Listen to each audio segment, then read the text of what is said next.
नमस्कार दोस्तों। आज हम पढ़ रहे हैं डिट्टू पब्लिकेशन जयपुर की तरफ से एक ही पुस्तक का प्रकाशन किया गया है, हिंट मार का हिंदी व्याकरण, जो आप स्क्रीन पर देख रहे हैं। ये हिंदी व्याकरण की जो पुस्तक है, ये ट्रिक्स, लॉजिक और हिंट पर आधारित बहुत ही शानदार किताब है। इसका अपन रिवीजन करते हैं प्रत्येक टॉपिक का। उस टॉपिक के बाद में हम PYQ सोल्व करेंगे और अब तक आए हुए क्वेश्चन है जो RPSC और RSSB बोर्ड दोनों ही बोर्डों के द्वारा जो एग्ज़ाम में क्वेश्चन दिए गए हैं, उन सभी का हम बारी बारी से अध्ययन करेंगे। आज हम इस पुस्तक के जो टॉपिक नंबर 2 है, संज्ञा, उसको हम अच्छे से करते हैं। संज्ञा, संज्ञा यानी सम प्लस ज्ञा। सम का अर्थ होता है सही और ज्ञा का मतलब है ज्ञान कराने वाले शब्द। परिभाषा देख लेते हैं। किसी प्राणी, वस्तु, स्थान, भाव, गुण, दोष, धर्म, अवस्था आदि के नाम को संज्ञा कहते हैं। इसके उदाहरण बहुत सारे हैं। जैसे प्राणियों के नाम है, जैसे गाय, तितली है, सुरेश है, पक्षी है, जानवर है। वस्तुओं के नाम जैसे किताब, टेबल, दूध, पानी, सोना, चांदी। ये मतलब जितने भी वस्तुओं के नाम है वो सब संज्ञा है। स्थानों के नाम है, फॉर एग्जांपल जैसे राजस्थान है, जयपुर है, दिल्ली है, लालवास है, जयसिंहपुरा है। ये सब संज्ञा के उदाहरण है।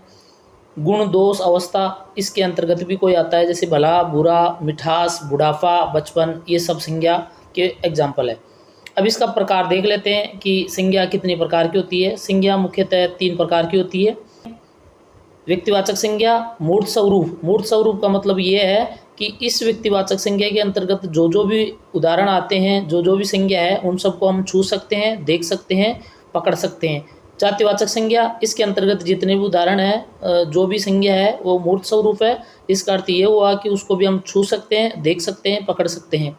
भाववाचक संज्ञा, इसके अंतर्गत ये अमूर्त स्वरूप में होता है। अमूर्त का मतलब ये है कि इसको छू भी नहीं सकते और इसको देख भी नहीं सकते और इसको पकड़ भी नहीं सकते। ये सिर्फ महसूस होती है, इसको महसूस ही किया जाता है।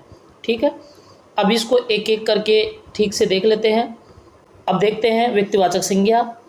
वी प्लस अक्ति अर्थात विशेष रूप से प्रकट होने का बोध कराने वाला किसी व्यक्ति विशेष या स्थान विशेष या वस्तु विशेष के नाम को व्यक्तिवाचक संज्ञा कहते हैं। हिंट मार्क है, इसका हिंट मार्क क्या है? व्यक्तिवाचक संज्ञा संसार में अकेली होती है। दुनिया में वैसा वह केवल एक ही है, उसका जैसा कोई हो ही नहीं सकता तथा इसके कोई वास्तविक भेद नहीं होते। पहले से परिचित होने के आधार पर ही पहचाना जा सकता है। हमारा मन दुनिया के तमाम प्राणी, वस्तु, स्थान पर भटकने के पश्चात किसी एक प्राणी, वस्तु, स्थान पर आकर स्थिरित या केंद्रित हो जाता है, वह व्यक्तिवाचक संज्ञा हो सकती है। ये इसका हिंट मार्क का है। हिंट मार्क के अंतर्गत और क्या है अपना आगे देखते हैं। ये आमतौर पर एक वचन में होती है। व्यक्तिवाचक संज्ञा का जरूरी नहीं है कि कोई अर्थ निकले ही, और निकले भी तो जरूरी नहीं है कि वैसा ही अर्थ निकले जैसा वह है।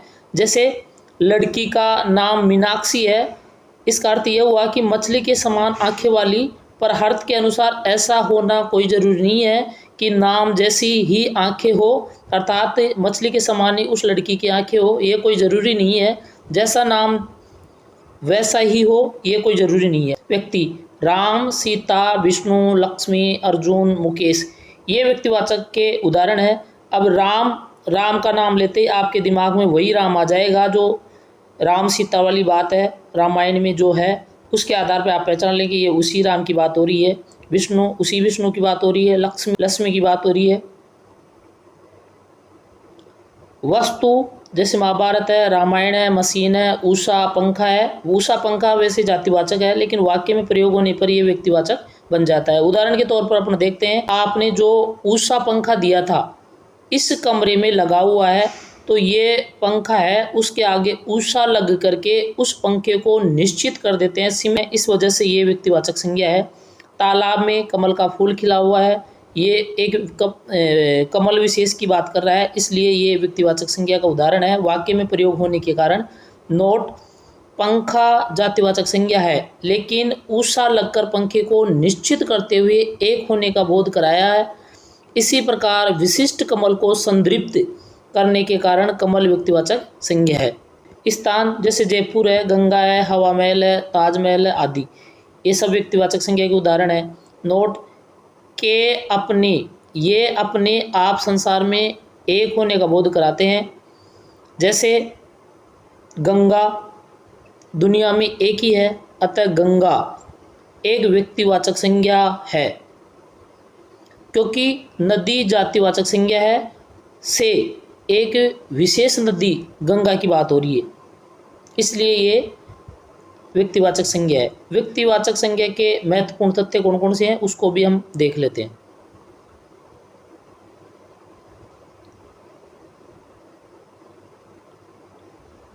व्यक्तियों के नाम है, जैसे मुकेश है, शिवराज है, राम है, यशोधर है, पुरुषोत्तम है, सुरेश है, ये व्यक्तियों के नाम है। जितने भी व्यक्तियों के नाम है वो सब व्यक्तिवाचक संज्ञा के अंतर्गत आते हैं। स्त्रियों के नाम है, जैसे सीता है, प्रगति है, सुमन है, रेखा है, रचना है, ज्योति है, ये सब क्या है, स्त्रियों के नाम है और ये व्यक्तिवाचक के उदाहरण है। इसको और ठीक से देख लेते हैं। जैसे नगरों के नाम है, जैसे जयपुर है, आगरा है, दिल्ली है, मथुरा है, अजमेर है, रतलाम है, जितने भी नगरों के नाम है वो सब व्यक्तिवाचक संज्ञा के उदाहरण है।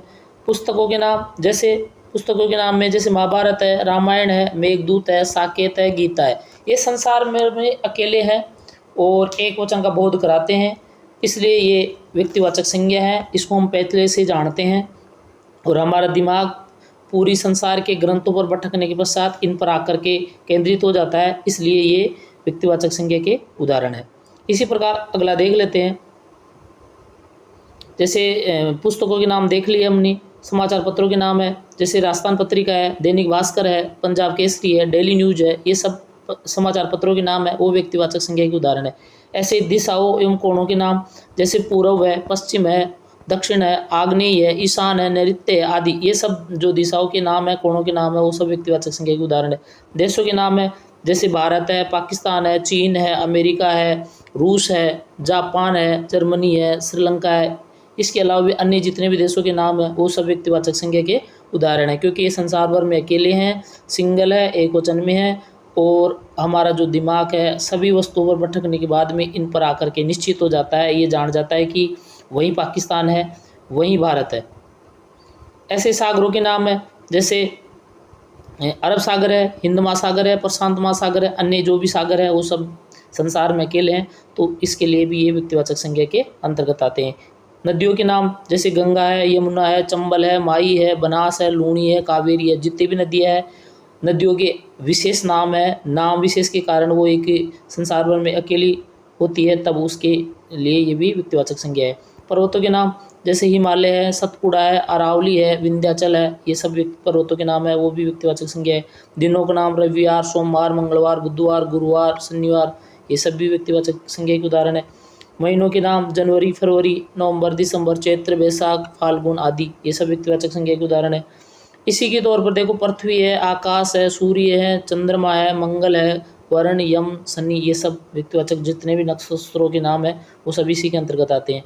त्योहारों के नाम, रक्षाबंधन है, होली है, दिवाली है, तीज है, गणगौर है, ये सभी व्यक्तिवाचक संज्ञा के उदाहरण है। युद्धों के नाम है, जैसे घाघरा युद्ध है, पानीपत युद्ध है, हल्दीघाटी युद्ध है, जितने भी युद्ध है वो सब व्यक्तिवाचक संज्ञा के उदाहरण है।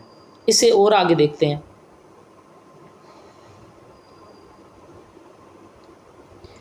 जातिवाचक संज्ञा। जातिवाचक संज्ञा जिस संज्ञा शब्द में संपूर्ण जाति, वर्ग या समुदाय का बोध हो उसे जातिवाचक संज्ञा कहते हैं। जैसे प्राणी, जैसे मान लो मनुष्य है, अब मनुष्य एक वर्ग है, इकाई है, वर्गों की इकाई है, इसलिए ये मनुष्य भी क्या है, जातिवाचक संज्ञा। लड़की है, पक्षी है, जानवर है, मोर है, सेना है, सभा है आदि। वस्तुओं के नाम, जैसे पुस्तक है, मशीन है, पंखा है, दूध है, साबुन है, सोना, लोहा, चांदी, जितनी भी वस्तुएं हैं जो एक जाति वर्ग या संपूर्ण जाति वर्ग या समुदाय या वर्ग के रूप में इकाइयों का वर्ग है, वो जातिवाचक संज्ञा के उदाहरण है। स्थान है, जैसे शहर है, शहर में कोई सा भी शहर हो गया, वो जयपुर, दिल्ली, ये सब इकाई, ये शहरों की एक इकाई वर्ग है, इसलिए ये सब जातिवाचक संज्ञा है। गांव है, पहाड़ है, नदी है, भवन है, विद्यालय है, ढाणी है, ये सब जातिवाचक संज्ञा के उदाहरण है। इसका हिंट मार्क का क्या है उसको हम थोड़ा सा देख लेते हैं। जातिवाचक संज्ञा का हिंट मार्क क्या है? हिंट मार्क है जातिवाचक संज्ञा एक वर्ग में दुनिया में इसकी इकाइयाँ अनेक होती है, एक वर्ग में होती है और दुनिया में इसकी इकाइयाँ अनेक होती है। दुनिया में उस प्राणी, जाति, वर्ग, वस्तु, स्थान जैसे अनेक होते हैं। ऐसा नहीं है कि वो संसार में अकेले, उसका जैसा बहुत होते हैं। पहले से परिचित होने की आवश्यकता नहीं है, लक्षणों गुणों के आधार पर पहचान सकते हैं। जैसे नदी, नदी का आप गुण जानते हैं, किस प्रकार से बहती है और उसमें ऐसा पानी होता है, इस प्रकार से उससे आप देख करके पहचान जाएंगे ये तो नदी है।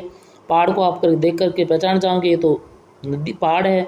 शहर को आप देख करके पहचान जाओगे ये तो शहर है, क्योंकि इसके लक्षणों और गुणों के आधार पर आप पहचान सकते हैं कि ये वो ही वस्तु है, और इस जैसे और भी हो सकते हैं।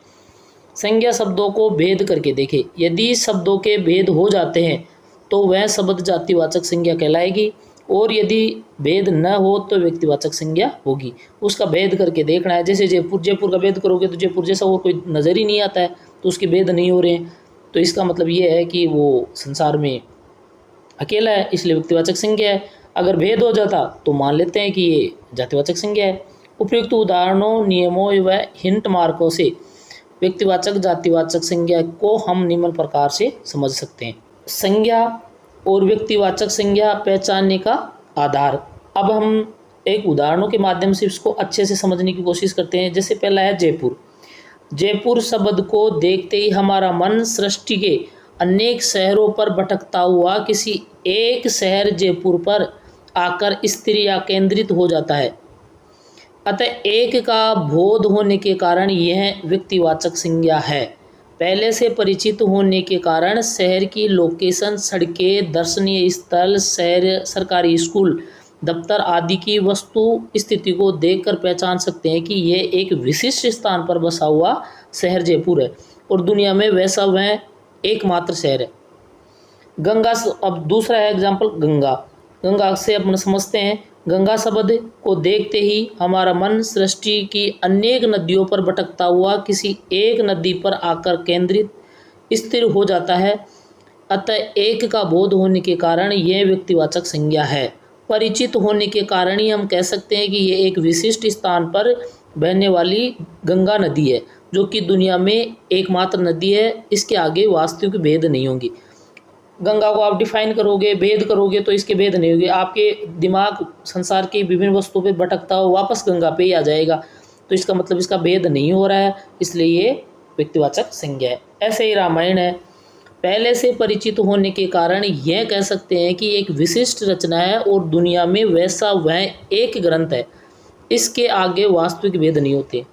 रामायण के भेद करोगे तो कोई भेद नहीं होगा। मुकेश है, एक विशिष्ट व्यक्ति के नाम है। पहले से परिचित होने के कारण कह सकते हैं कि मुकेश एक विशिष्ट व्यक्ति का नाम है। दुनिया में वैसा वह एक ही है, इसका जैसा दुनिया में कोई हो ही नहीं सकता। यदि परिचित नहीं है तो कहेंगे कि यह एक लड़का है जो कि एक वर्ग को संदर्भित करता है, तब यह व्यक्तिवाचक न होकर के जातिवाचक संज्ञा होगी। इसके आगे वास्तविक भेद नहीं है। मुकेश के कोई वास्तविक भेद नहीं है, इसलिए ये व्यक्तिवाचक संज्ञा होगी। इसको और अब आप जातिवाचक संज्ञा पहचानने के आधार को अपन समझते हैं। संज्ञा है और जातिवाचक संज्ञा पहचानने का आधार। लड़का। लड़का शब्द को देखते ही हमारा मन सृष्टि के अनेक लड़कों पर भटकता है। किसी एक लड़के जैसे सुरेश, मुकेश, रमेश पर आकर स्थिर केंद्रित नहीं होता। अतः यह एक की बजाय अनेक का बोध होने के कारण जातिवाचक संज्ञा है।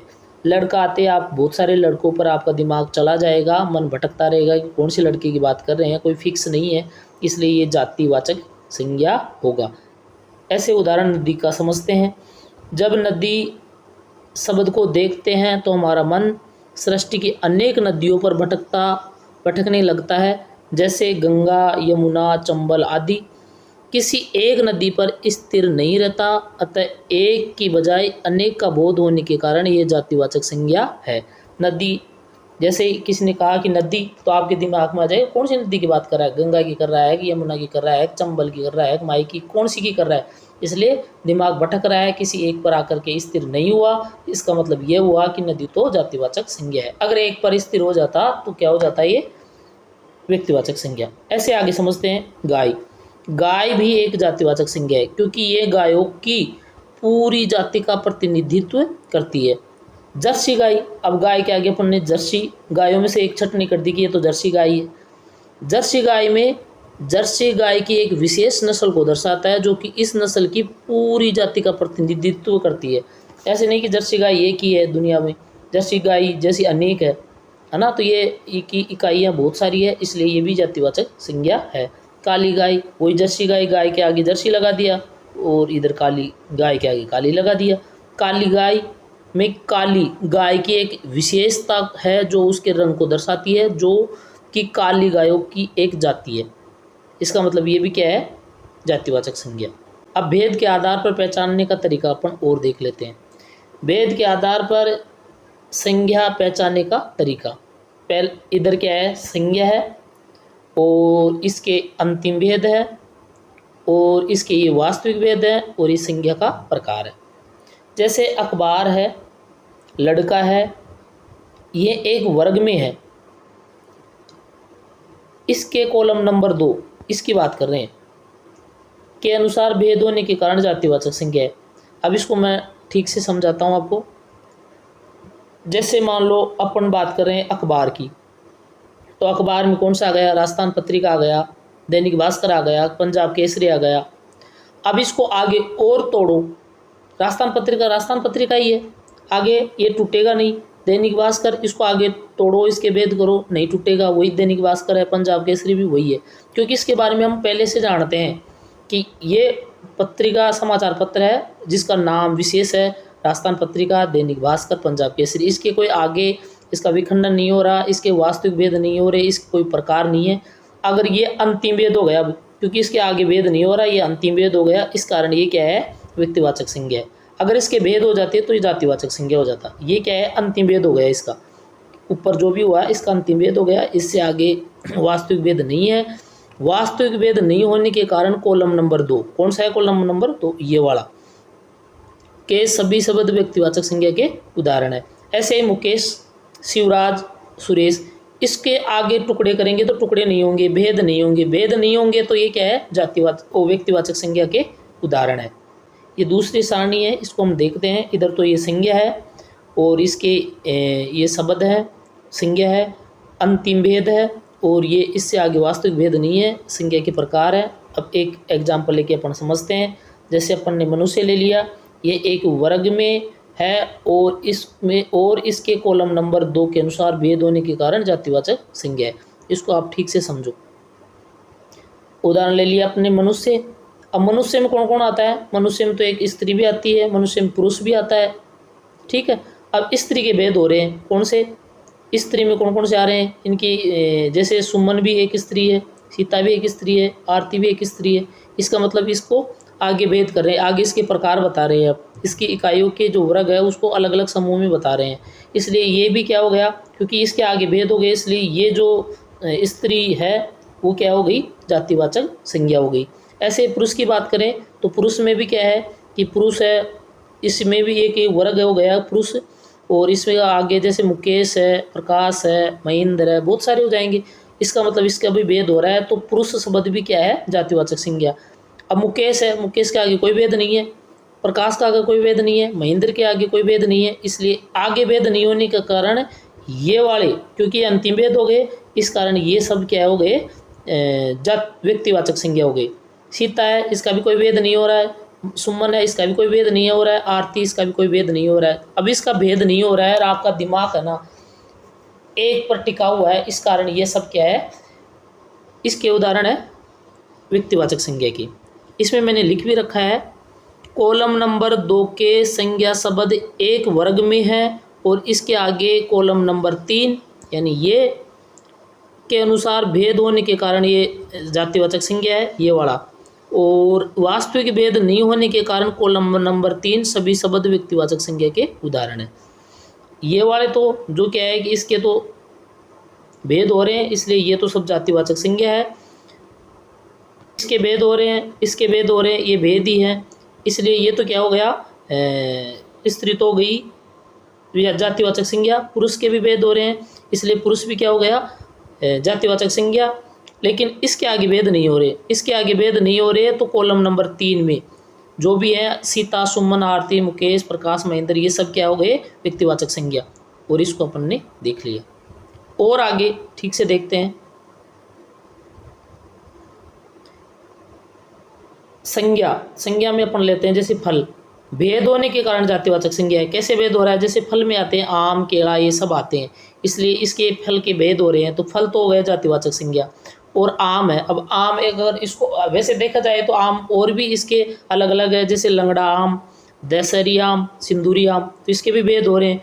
आम एक जातिवाचक संज्ञा है क्योंकि ये आम के सभी प्रकार फलों को दर्शाता है, इसलिए आम क्या है? जातिवाचक संज्ञा। लेकिन आरपीएससी इसको व्यक्तिवाचक संज्ञा भी मान लेती है, और ये क्वेश्चन पेपर पे या पूछने पर डिपेंड करता है, कभी कभार इसको व्यक्तिवाचक संज्ञा भी मान लेती है और कभी जातिवाचक संज्ञा।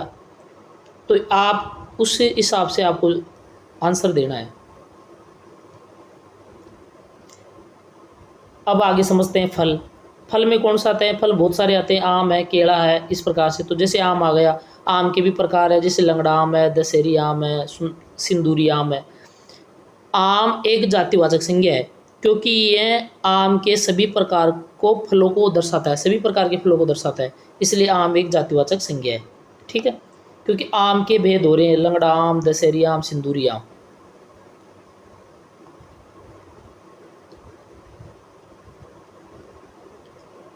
ऐसे केला है, केला कौन सा? लाल केला, लेडी फिंगर, ब्लू जावा, ये सब आम केले की प्रकार है। तो लंगड़ा आम भी एक जातिवाचक संज्ञा है क्योंकि यह आम की एक विशिष्ट किस्म को दर्शाता है। इसी तरह केला, नींबू भी जातिवाचक संज्ञा है। या भेद होने के कारण कॉलम नंबर 2 के सभी शब्द जातिवाचक संज्ञा के उदाहरण है।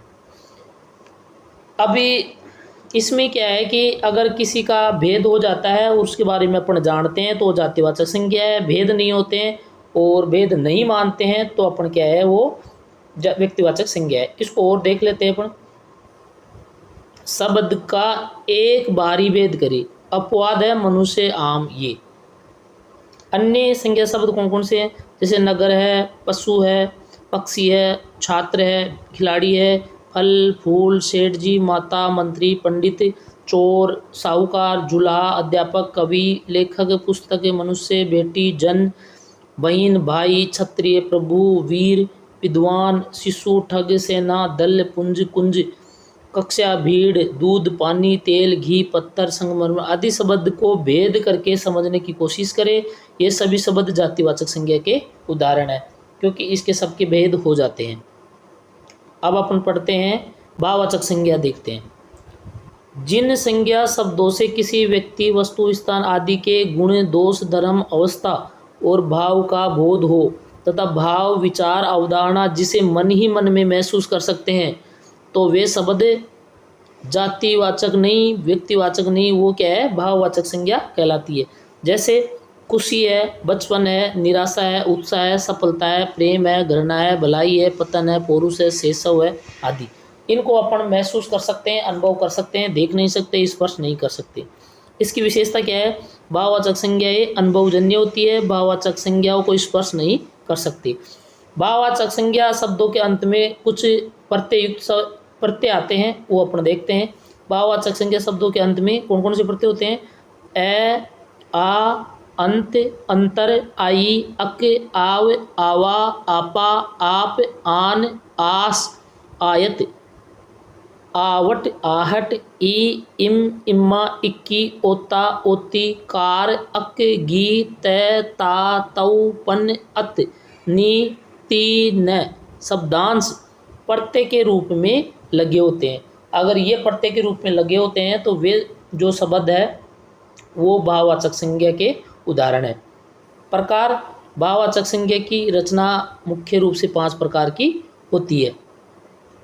जातिवाचक संज्ञा से भाववाचक संज्ञा कैसे बनती है उसको अपन देख लेते हैं। जातिवाचक जैसे मनुष्य है, ये जाति है, प्रभु भी एक जाति है, मित्र भी एक जाति है, देव भी एक जाति है, विद्वान भी एक जातिवाचक संज्ञा है। अब इसमें कौन सा प्रत्यय लग गया? ता प्रत्यय लग गया। अब जैसे मानव, मानव में ता प्रत्यय लगा तो क्या बन गया? मानवता। तो मानवता क्या है? भाववाचक संज्ञा। ऐसे ही मनुष्य, मनुष्य में अगर तव प्रत्यय लग गया तो क्या बन गया, मनुष्यत्व, ये भी भाववाचक संज्ञा हो गया। प्रभु ता प्रत्यय लग गया तो प्रभुता। कवि, कवि में तव प्रत्यय लग गया तो कवित्व है। मित्र में ता प्रत्यय लग गया तो मित्रता। गुरु में तव लग गया तो गुरुत्व है। देवता, देव प्लस ता देवता हो गया। देव प्लस तव देवत्व हो गया। विद्वान प्लस ता विद्वता। ब्राह्मण प्लस तव ब्राह्मणत्व है। इस प्रकार से ये जातिवाचक संज्ञा।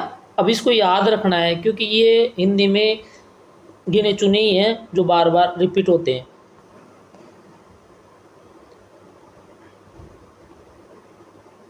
मनुष्य, इसमें ता लग गया तो मनुष्यता। स्त्री प्लस तव स्त्रीत्व है। पशु प्लस तो है पशुत्व है। बंधु प्लस तो है बंधुत्व है। इतना ऊपर ते लग रहा है। अब अपन ने स्वर नाम से भाववाचक संज्ञा, ये स्वर नाम है, अपना है, निज है, मम है, अपना है, पराया है, अजनबी है, ये सब क्या है, स्वर नाम है। अब इसमें प्रत्यय कौन सा जुड़ा, तव, तव जुड़ते क्या गया, अपनत्व। तो अपनत्व की भावना यानी एक महसूस होता है, इसलिए भाववाचक संज्ञा है। निज में जोड़ने पर निजत्व है। मम प्लस त्व ममत्व है। अपना प्लस पन अपनापन। परायापन पराया प्लस पन परायापन। अजनबी प्लस पन अजनबीपन। अब ये अपने को, ये क्योंकि ये गिने गिनाए ही शब्द हैं, कुछ ही शब्द हैं, इन सबको जैसे सारणी में दिखाया गया है वैसे वैसे याद रखना है ताकि एग्जाम में आप तुरंत इसके आंसर दे पाई। स्वर नाम जैसे ये है, मम है, निज है, वही है। मम, इसमें ता प्रत्यय जुड़ गया तो ममता हो गया। निज प्लस ता निजता। आप प्लस आपा हो गया। अहम प्लस कार अहंकार हो गया। सर्व प्लस सव सर्वस्व हो गया। सव प्लस त्व स्वत्व हो गया। अगला है विशेषण से भाववाचक संज्ञा। विशेषण जैसे साफ, कैसा है, साफ। विशेषण की पहचान ये है कि उसके आगे कैसा शब्द जोड़ करके प्रश्न करे, कैसा है, साफ है, उत्तर आ रहा है, इसलिए विशेषण है। इसमें प्रत्यय जुड़ रहा है, साफ प्लस आई क्या हो गई, सफाई। ठीक है, सफाई। मधुर प्लस ये माधुर्य। अच्छा प्लस आई अच्छाई। स्वस्थ प्लस ये स्वास्थ्य। बुरा प्लस आई बुराई। खट्टा प्लस पन खट्टापन। खट्टा प्लस आस खट्टास। पीला प्लस पन पीलापन। मीठा प्लस आन मिठास। मीठा प्लस आस मिठास। लाल प्लस ही लाली। उधार प्लस ता उदारता। लाली प्लस ते लालित्य।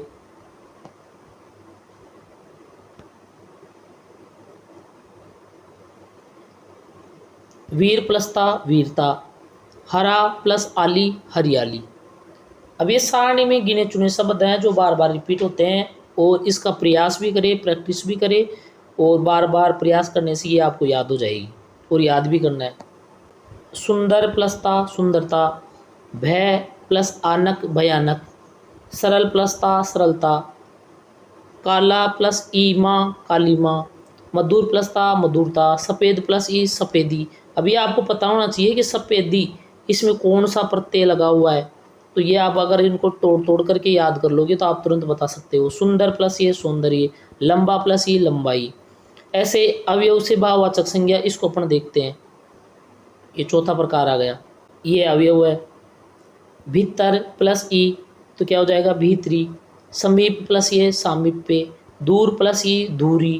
परस्पर प्लस ई पारस्परिक। ऊपर प्लस ई ऊपरी।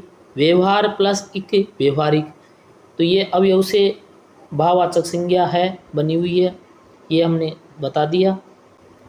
अब इसका पांचवा प्रकार है क्रिया से भाववाचक संज्ञा कैसे बनती है। भाववाचक संज्ञा खेलना खेल। खेलना क्रिया है, उससे खेल एक भाववाचक संज्ञा बन गई। लूटना से लूट बन गया, और जीतना से जीत बन गया। भूलना से भूल बन गया। ऐसे ई प्रत्यय लगा करके, जैसे हंसना, हंसना से हंसी हो गया। कमाना से कमाई हो गई। आई, आई से क्या हो जाएगा, चढ़ना से चढ़ाई। पढ़ना से पढ़ाई। लिखना से लिखाई। आव प्रत्यय से क्या हो जाएगा, चुनना से चुनाव। बहना से बहाव। आहट से घबराना से घबराहट। गुनगुनाना से गुनगुनाहट। अन्य जैसे बिकना बिक्री। बसना बसावट। सजना सजाना सजावट। बैठना बैठक। गाना गान। खाना खान। जीना जीवन। जलना जलन। देखना दिखावा। रुकना रुकावट। थकना थकावट। बनाना बनावट। उड़ना उड़ान, लेना देना को लेन देन। अब ये सारी चीज़ें अपने बार बार प्रैक्टिस करते हुए याद होना ज़रूरी है। ऐसे अचानक अपने 2-4 को एग्जाम्पल को अपन देख लेते हैं, बाद में देखते हैं तो वो गलत होने के चांस ज़्यादा रहते हैं। इनके लिए हिंट मार्क क्या है वो थोड़ा सा देख लेते हैं। हिंट मार्क, भाववाचक संज्ञा की पहचान करने के लिए संज्ञा शब्द के हिसाब से क्या हो रही है, क्या लग रहा है, लग रही है, ऐसा इसमें क्या है, क्या देख रहा है, देख रही है, या संज्ञा के बाद शब्द लगाकर उच्चारण करे। यदि वाक्य अटपटा लगे वहाँ भाववाचक संज्ञा होती है। जैसे चोरी शब्द है, ठीक है, शब्द को पहचानने का तरीका वाक्य में प्रयोग क्या करना है, लड़का चोरी है, ऐसे वाक्य में प्रयोग करके देखो। चोरी शब्द के साथ लड़का चोरी है तो ये अटपटा लग रहा है, लड़का चोरी है, मतलब शब्द ही अटपटा, वाक्य भी अटपटा बन गया। लड़का चोर है, हाँ ये वाक्य सही बन रहा है, फिट लग रहा है। पहला वाक्य अटपटा है क्योंकि इसमें लड़का संज्ञा, चोरी संज्ञा, अर्थात दो संज्ञाओं का साथ नहीं हो सकती, जिसके कारण वाक्य अटपटा लग रहा है, अतः चोरी भाववाचक संज्ञा का। तथा दूसरा वाक्य फिट लग रहा है, चोर भाववाचक संज्ञा न होकर विशेषण है, क्योंकि प्रश्न लड़का कैसा है, उत्तर लड़का चोर है, वाक्य फिट है। ऐसे प्रश्न करके भी आप देख सकते हैं। इसको हम और अच्छे से देखते हैं। सजावट, अब प्रश्न करें क्या हो रही है, उत्तर आ रहा है सजावट हो रही है भाई, मकान की सजावट कर रहे हैं, ठीक है। अगर ऐसे प्रश्न करें क्या हो रही है, उत्तर में आ जाए सजावट हो रही है। सजावट को महसूस अनुभव कर सकते हैं, अतः भाव की अवधारणा के कारण क्या है, ये भाववाचक संज्ञा है। इसी तरह चोरी, क्या हो रही है, चोरी, ठीक है, इसलिए भाववाचक संज्ञा है। कमाई सिलाई, क्या कर रहा है, कमाई कर रहा है, क्या कर रहा है, सिलाई कर रहा है। अगर ऐसे प्रश्न करें, प्रश्न के उत्तर प्राप्त हो जाए तब वो भाववाचक संज्ञा है। सफेदी, क्या हो रही है, सफेदी हो रही है भाई, भाववाचक संज्ञा है। इसमें किसकी भावना है, ममत्व की भावना है, इसलिए भाववाचक संज्ञा है। निजता, परायापन, अहंकार, ये किसकी भावना रखता है, ये सब इसकी भावना रखता है, निजता, परायापन, अहंकार, तो इसलिए भाववाचक संज्ञा है। इसको और अच्छे से देख लेते हैं।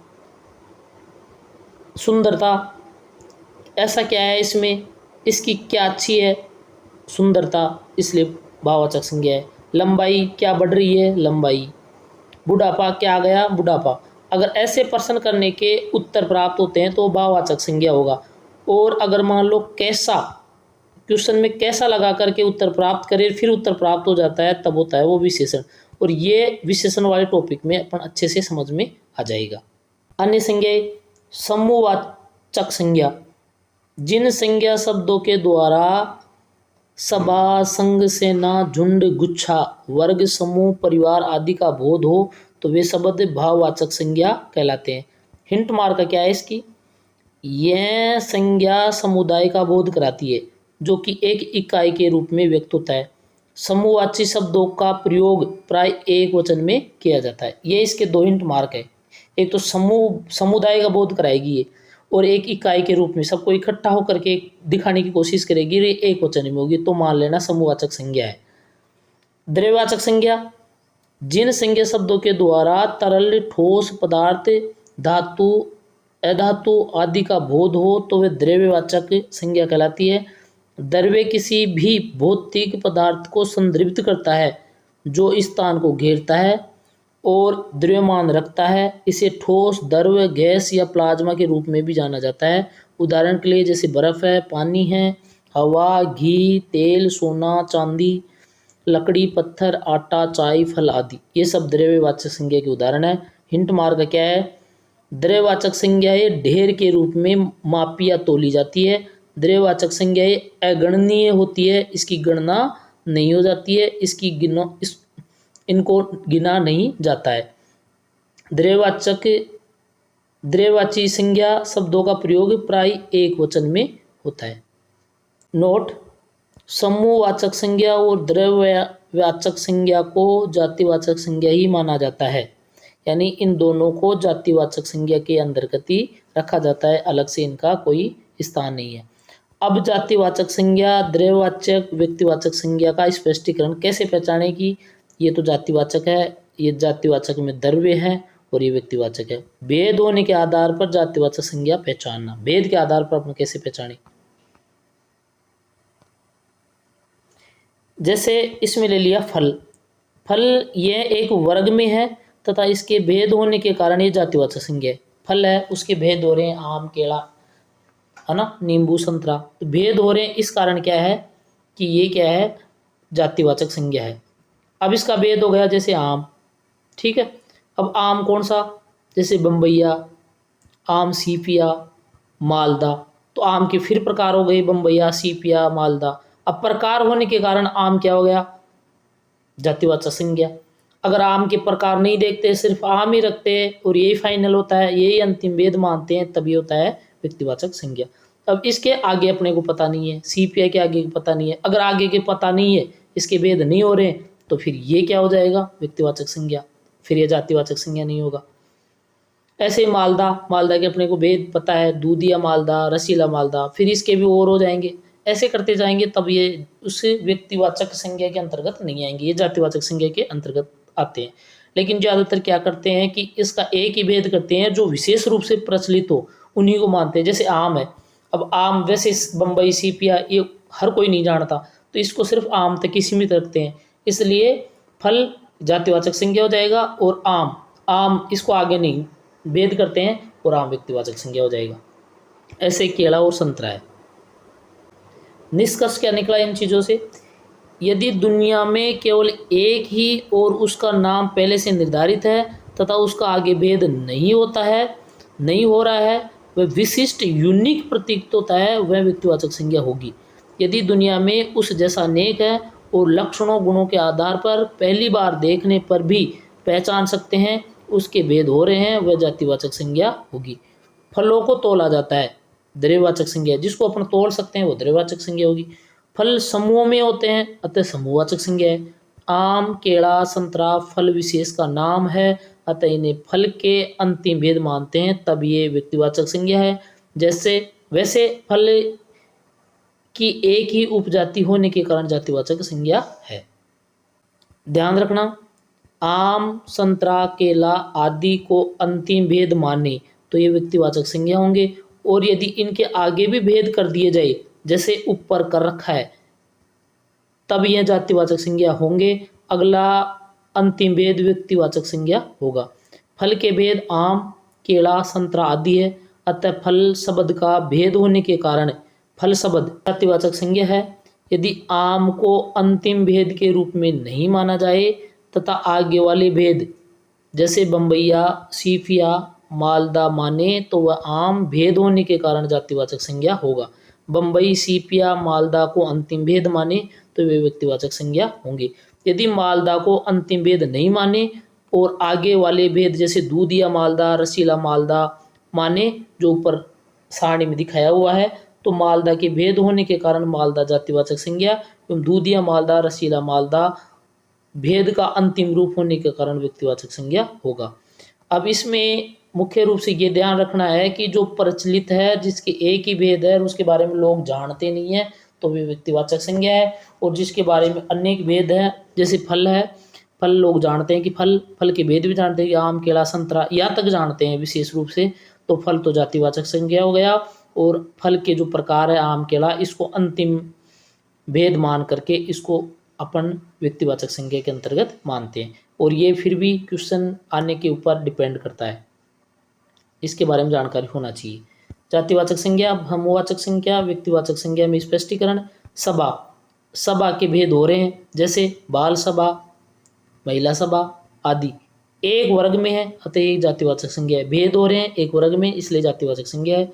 महिला सभा, यह सभा विशेष का नाम है, इसलिए व्यक्तिवाचक संज्ञा है। आम सभा, समूह का बोध हो रहा है, अतः ये क्या है, समूहवाचक संज्ञा। अगर समूह का बोध हो तो समूहवाचक, और यदि उसमें तोला जाता है, मापा जाता है, तो वो द्रव्यवाचक, और ये सब दोनों ही क्या है, जातिवाचक संज्ञा है।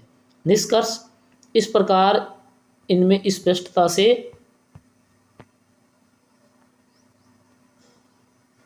कह सकते हैं कि व्यक्तिवाचक संज्ञा है या जातिवाचक संज्ञा है या द्रव्यवाचक संज्ञा है, समूहवाचक संज्ञा है।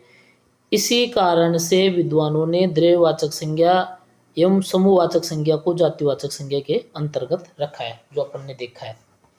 व्यक्तिवाचक संज्ञा का जातिवाचक के रूप में प्रयोग। व्यक्तिवाचक संज्ञा का प्रयोग सदा एक वचन में होता है, परंतु जब कोई व्यक्तिवाचक संज्ञा किसी व्यक्ति विशेष का बोध न करा के उस व्यक्ति के जैसे गुण या दोषों से युक्त अनेक व्यक्तियों के वर्ग या जाति का बोध कराती है, तब वह संज्ञा जातिवाचक संज्ञा व्यक्तिवाचक संज्ञा न रहकर जातिवाचक संज्ञा बन जाती है। उदाहरण के तौर पर देखते हैं, कलयुग में हरिश्चंद्रों की कमी नहीं है। यहाँ हरिश्चंद्र व्यक्तिवाचक संज्ञा उसके सत्य और निष्ठा के गुण को प्रकट करने से जातिवाचक संज्ञा बनी है। यानी हरिश्चंद्र के जो गुण है, सत्य का गुण है, निष्ठा के गुण है, ऐसे गुण वाले बहुत कम मिलते हैं, इसलिए व्यक्ति विशेष न होकर के जाति विशेष को प्रकट करते हैं। यानी उनके गुणों के कारण ये जातिवाचक संज्ञा बनी।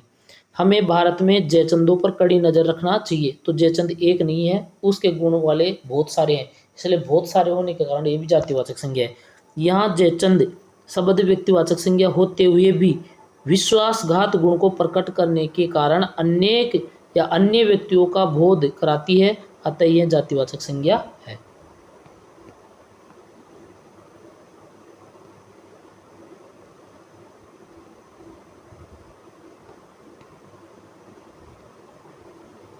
देश को नटवर लालों ने तरह तरह से ठगा है। जातिवाचक संज्ञा का व्यक्तिवाचक संज्ञा के रूप में प्रयोग। जब कोई जातिवाचक संज्ञा किसी विशेष व्यक्ति के लिए प्रयुक्त हो तब वह जातिवाचक संज्ञा होते हुए भी व्यक्तिवाचक संज्ञा बन जाती है। जैसे पंडित जी देश के लिए कई बार जेल गए, गांधी जी ने देश के लिए अपना तन मन धन लगा दिया।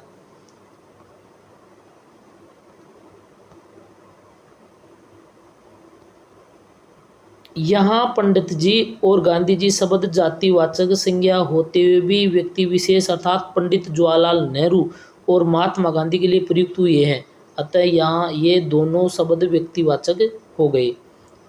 जब कभी द्रव्यवाचक संज्ञा शब्द बहुवचन के रूप में द्रव्य के प्रकारों का बोध कराते हैं तब वे जातिवाचक संज्ञा बन जाते हैं। जैसे यह फर्नीचर कई प्रकार की लकड़ियों से बना है। जब कभी भाववाचक संज्ञा शब्द